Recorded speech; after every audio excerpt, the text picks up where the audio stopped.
लक्ष्मी वल्लभ पर्यन्तां वंदे गुरु परंपरां ஆழ்வார்கள் வாழி அருளிச் செயல் வாழி தாழ்வாதுவில் குறவர்தாம் வாழி ஏகழ்வாறுமைய அவர்கள் உரைத்தவைகள் தாம் வாழி செய்யமறை தன்னுடனே சேர்ந்து எம்பெருமானுக்கு மங்களாசாசனம் பண்ணின பெரியாழ்வார் தாம் மங்களாசாசனம் செய்ததோடு திருப்தி அடையாமல் மற்றும் பலரையெல்லாம் மங்களாசாசனம் செய்வதற்கு வாருங்கள் என்று அழைத்தார்.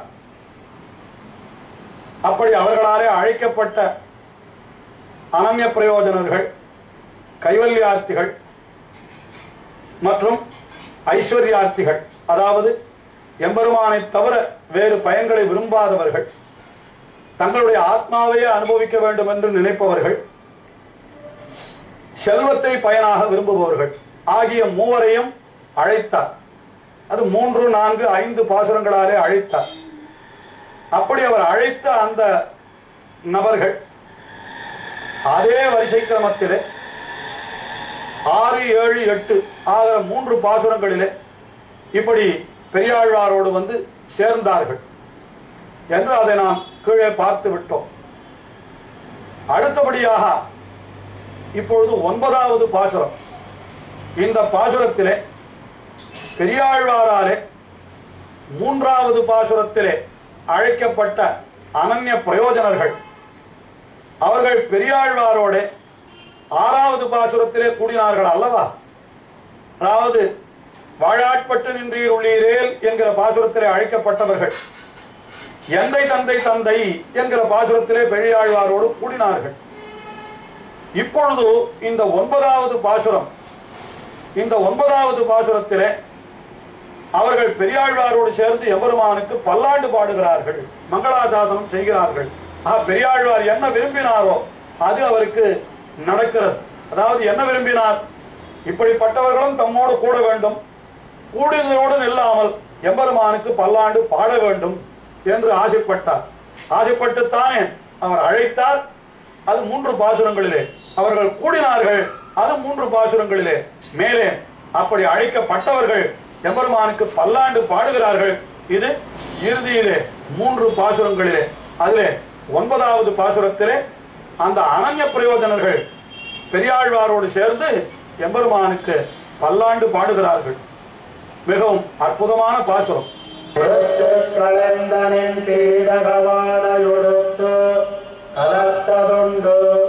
கொடுத்ததுடாய் மலர் ஜோடி களைந்தன கூடுமி தொண்டர்களோ இடத்தரிதை கருவந்திரத்தே திருவோண திருவிழாவில் அடுத்த வைநாகனை பள்ளி கொண்டாடைக்கு பல்லாண்டு தோறுதுமே என்கிறார்கள். அவர்கள் என்ன தெரிவிக்கிறார்கள்? எம்பெருமானுக்கு நாங்கள் பல்லாண்டு கூறுதுமே, நாங்கள் பல்லாண்டு பாடப் போகிறோம்.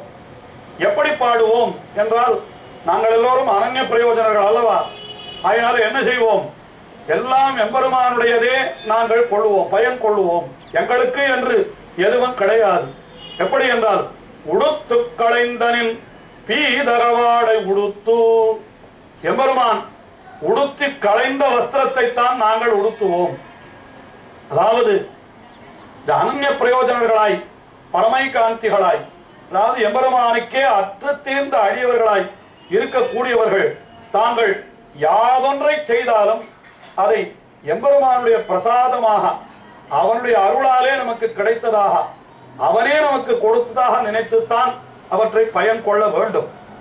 அதனால்தான் இன்றைக்கும் கூட மிகவும் பெரியவர்கள் காட்டுகின்ற ஒரு மரபு, நம்முடைய இல்லங்களிலே கூட புதிதாக வஸ்திரங்களை உடுத்திக் கொள்ளுகிறோம் என்று வைத்துக் கொள்ளுங்கள். ஏதோ ஒரு நல்ல நாளிலே புதிய துணிகளை நாம் அணிந்து கொள்ளுகிறோம். ஆடைகளை அணிந்து கொள்ளுகிறோம். அன்றைய தினம் என்ன செய்வார்கள்? அந்த துணிகளை எல்லாம் கொண்டு போய் நம்முடைய வீட்டிலேயே இருக்கக்கூடிய ஒரு பெருமாள் சந்நிதி, அதாவது வைணவ சம்பிரதாயத்திலே கோயிலாழ்வார் என்று சொல்லுவார்கள், அந்த அதாவது பூஜை அறையிலே எழுந்தருள் இருக்கின்ற பகவான், அவன் திருமுன்பே அவற்றை வைத்து இவற்றையெல்லாம் பகவான் முதலிலே அணிந்து கொள்வதாக மனத்திலே பாவித்துக் கொண்டு அதற்கு பிறகு அவன் அணிந்த வஸ்திரத்தை நாம் அணிவதாக அப்படி நினைத்துத்தான் அந்த வஸ்திரங்களை நாம் அணிய வேண்டும். அதுதான் உடுத்து களைந்த நின்பீதகவாடை. எம்பெருமான் அணிந்து கொள்ளுகிற ஆடை அது என்னன்னு கேட்டா பீதகவாடை. பீதகவாடைனா பட்டு பீதாம்பரம். ஆனால் அப்பொழுது பகவானுக்கு நாம் பட்டு பீதாம்பரங்களைத்தான் சமர்ப்பிக்க வேண்டுமா என்று யாரும் அஞ்ச வேண்டாம். நாம் எதை சமர்ப்பிக்கிறோமோ அதை அவன் பட்டு பீதாம்பரமாகவே கொள்ளுகிறான். தான் பரமபதத்திலே அணிந்து கொள்ளுகிற அந்த சின்மயைகி சொப்பிரகாஷைகி என்று சொல்லப்பட்ட உயர்ந்த வஸ்துக்களான ஆடைகள் அவன் பரமபதத்திலே அணிந்து கொள்ளுகிறானே, அந்த ஆடையாக நாம் கொடுக்கக்கூடிய ஒரு சின்ன பருத்தி ஆடையையும் அவன் கொள்ளுகிறான். அவனுடைய திருவுள்ளத்திலே அவன் நீ எதை கொடுத்தாய் என்று பார்ப்பதில்லை, பின் எந்த மனத்தோடு கொடுத்தாய், எப்படி கொடுத்தாய் என்று அதைத்தானே பார்க்கிறான்.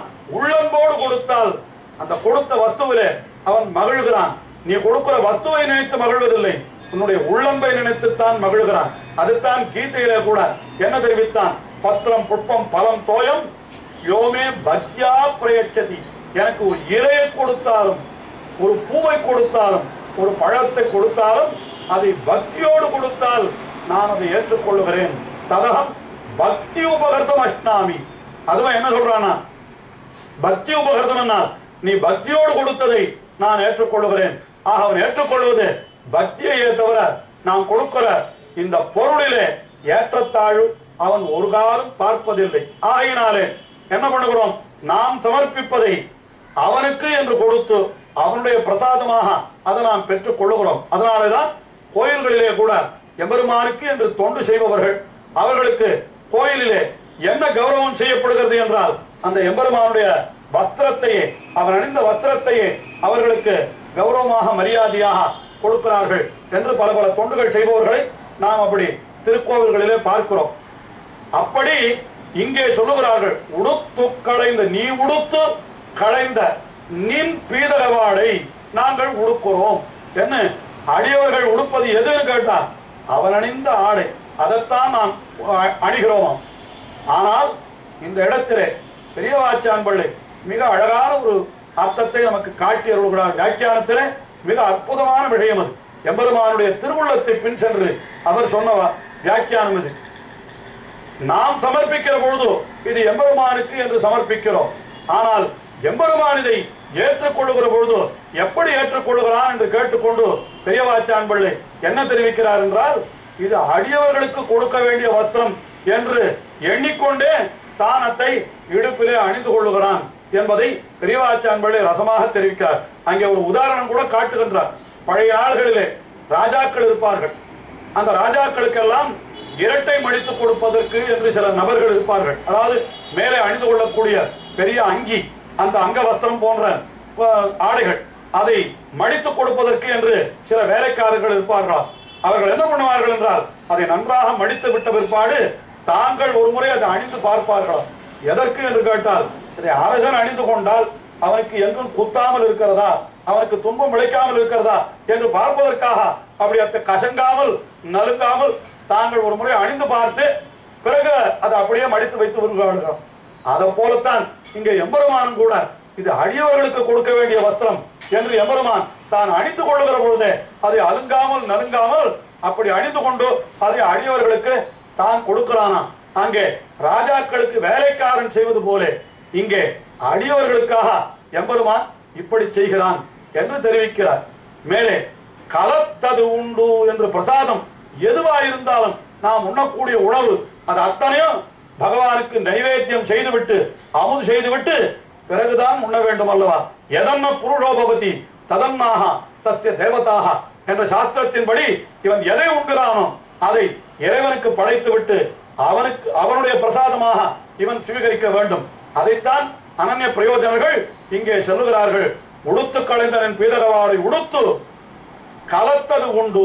அது அவன் அமுது செய்த அந்த கலம், அதிலே இருக்கக்கூடிய பிரசாதத்தை உண்டு. அதற்கு மேலே தொடுத்த துழாய் மலர் சூடிக்களைந்தன சூடும் இத்தொண்டர்களும். ஆஹா, அவன் அணிந்த மாலை, அதைத்தான் நாங்கள் அணிவோம். ஆக எங்களுக்கு என்று எதுவும் கிடையாது. அவன் அணிந்த ஆடை, அவனுண்ட உணவு, அவன் அணிந்த மாலை, இதுதான் எங்களுக்கு பரம போக்கியம். அதைத்தான் நாங்கள் கொள்வோம். அப்படி இருக்கக்கூடியவர்கள் நாங்கள். அது மட்டுமா, எங்களுடைய மற்றொரு பெருமையும் சொல்லுகிறோம். விடுத்த திசை கருமன் திருத்தி. விடுத்த திசை கருமந்து, எந்த திசையிலே எங்களை ஒரு கருமம், ஒரு செயல் செய்வதற்கு எம்பெருமான் அனுப்புகிறானோ அந்த கருமத்தை, அந்த செயலை நாங்கள் திருந்த செய்வோம். எம்பெருமானுடைய அடியவர்களாக சென்றால் அது எப்படி செய்ய வேண்டும் என்றால் நன்றாக திருத்தமாக செய்பவர்கள் நாங்கள். எப்படி ஹனுமான் லங்கையிலே அப்படி சென்றான், ராமனுடைய தூதனாக சென்றான். அப்படி சென்ற பொழுது அங்கே என்ன செய்தான் என்னால், இந்த மோதிரத்தை பிராட்டியினுடைய கையிலே இட்டுவா என்று மட்டும்தான் சொன்னான். ஆனால் ஹனுமான் என்ன செய்தான் என்றால், அந்த விரோதியான ராவணன் அவனுடைய பலம் என்ன என்று தெரிந்து கொள்வதற்காக லங்கையையும் சுட்டு வந்தான். இட்டுவா என்றால் சுட்டு வந்தான் என்னால் அப்படிப்பட்ட பெருமை.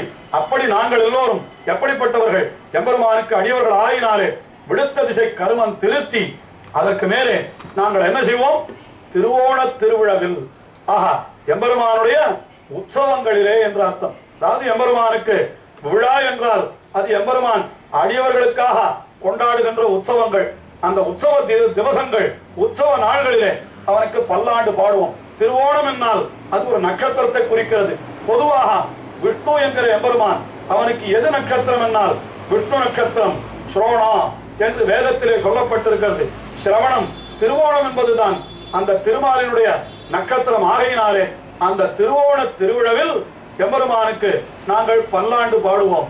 யாருக்கு என்றால் படுத்த பைன்னாகனை பள்ளி கொண்டானுக்கு பல்லாண்டு கூறுதுமே என்று பைன்னாகனை. பைன்னாகனை என்றால் படத்தை விரித்திருக்கிற திருவனந்தாழ்வான், அதிலே எம்பெருமான் படுத்திருக்கிறான். ஏன் படத்தை விரித்திருக்கிறான் என்றால் எம்பெருமான் தன்னுடைய மடியிலே சயனித்திருக்கிறான் என்கிற மகிழ்ச்சியினாலே அவனுக்கு படம் விரிந்து காணப்படுகிறதாம் அந்த திருவனந்தாழ்வானுக்கு. அப்படியும் சொல்லலாம். அல்லது மடியிலே இருக்கிற எம்பெருமானுக்கு யாராலே என்ன ஆபத்து வந்து விடுமோ என்று எப்பொழுதும் அவனை அப்படியே கவ்வி, அதாவது அவனுக்கு ஒருத்தரும் தீங்கு விளைக்க முடியாதபடி அவனை மறைத்துக் கொண்டு, அப்படி தீங்கு விளைப்பதற்கு யாரேனும் வந்தாலும் அவர்கள் பேரிலே விஷத்தை உமிழ்கின்றவனாய் இருக்கிறான் அந்த திருவனந்தாழ்வான். அப்படிப்பட்ட பரிவோடு திருவனந்தாழ்வான் காக்கின்ற அந்த எம்பெருமான், அவனுக்கு நாங்கள் என்ன செய்வோம் என்றால் பல்லாண்டு கூறுதுமே. நாங்கள் எல்லோரும் அவனுக்கு பல்லாண்டு பாடுவோம். அவனுக்கு ஒரு குறையும் வாராமல் இருக்க வேண்டும். எப்பொழுதும் அவன் எந்த துன்பமும் இல்லாதவனாக பல்லாண்டு பல்லாண்டு பல்லாண்டு பல்லாண்டு நன்றாக பல ஆண்டுகள், பல கோடி 100,000 ஆண்டுகள் அவன் நன்றாக இருக்க வேண்டும் என்று அவனுக்கு நாங்கள் வாழ்த்து பாடுவோம் என்று அனன்ய பிரயோஜனர்கள், வேறு பயனை விரும்பாமல் எல்லாம் எம்பெருமானுடையது என்று நினைக்கிறவர்கள் இப்பொழுது என்ன சொல்கிறார்கள், அவனுடுத்த வஸ்திரத்தை உடுத்திக் கொண்டு அவனுண்ட அந்த பிரசாதத்தை நாங்கள் உண்டு, அவனணிந்த மாலையை நாங்கள் அணிந்து கொண்டு அவனுக்கு பல்லாண்டு பாடுபவர்கள் என்று தங்களை பற்றி சொல்லிக் கொள்ளுகிறார். மேலே கைவல்யார்த்திகள் என்ன சொல்கிறார்கள் என்றால் அதை அடுத்த நிகழ்ச்சியிலே பார்ப்போம்.